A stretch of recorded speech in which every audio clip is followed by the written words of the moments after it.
3명 낙마, 2명 사퇴, 식물총리, 도로총리의 헌정사상 최단명 총리까지 책임 총리제를 공약했던 박근혜 정부에서 국무총리 순환사만 이어지고 있습니다. 박 대통령 집권 3년 차에 이르기까지 행정부가 단 한 번도 안정을 찾지 못한 셈입니다. 박근혜 정부의 총리 순환사를 권현주 기자가 정리했습니다. 이른바 성완종 리스트에 이름을 올려 비리 의혹에 휩싸인 이완구 국무총리가 어젯밤 사의를 표명했습니다. 역대 총리 중 가장 단명한 총리라는 불명예를 얻게 됐습니다. 이 총리는 지난 1월 23일 지명됐지만 인사청문회 과정에서 부동산 투기 의혹, 부적절한 언론관 등 문제가 불거지면서 우여곡절 끝에 겨우 총리 자리에 오를 수 있었습니다. 2월 17일 취임해 4월 21일 사의 표명 시점까지 따지면 이 총리의 재임 기간은 총 63일입니다. 현재까지 재임 기간이 가장 짧았던 허정 전 총리의 임기인 65일보다 이틀 짧습니다. 다만 박근혜 대통령이 순방에서 돌아온 이후 사의를 수용할 방침이기 때문에 이 총리의 공식적인 재임 기간은 허정 전 총리보다 늘어날 수 있습니다.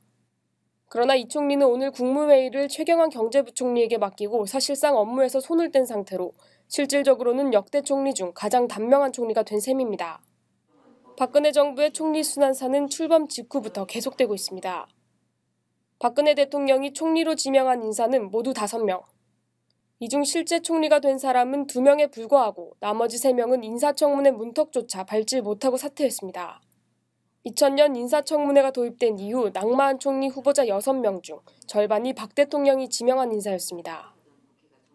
총리 순환사는 김용준 전 헌법재판소장부터 시작됐습니다. 지난 2013년 1월 박근혜 정부 초대 총리 후보로 지명됐던 김 전 소장은 정관예우, 도덕성 논란 등으로 지명 닷새 만에 물러나야 했습니다.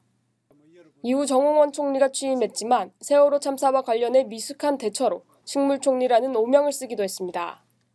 정 총리는 세월호 참사의 책임을 지고 1년 2개월 만에 사의를 표명했지만 후임 총리 후보가 줄줄이 낙마하면서 사퇴할 수도 없었습니다. 세월호 참사 이후 지명된 안대희 전 대법관은 정관예우 논란으로 지명 엿새 만에 사퇴했고 이어 문창극 전 중앙일보 주필은 역사관 논란이 그의 발목을 잡았습니다. 정홍원 총리의 바통은 당시 새누리당 원내대표를 맡고 있던 이완구 총리가 넘겨받았습니다.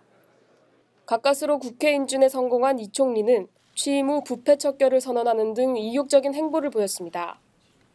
그러나 성완종 전 새누리당 의원의 금품 로비 리스트에 이름을 올리면서 여야의 사퇴 압박이 이어졌고 결국 단명 총리라는 불명예 기록만 남기게 됐습니다.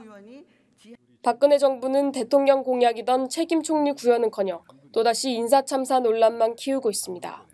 국민TV 뉴스 권현주입니다.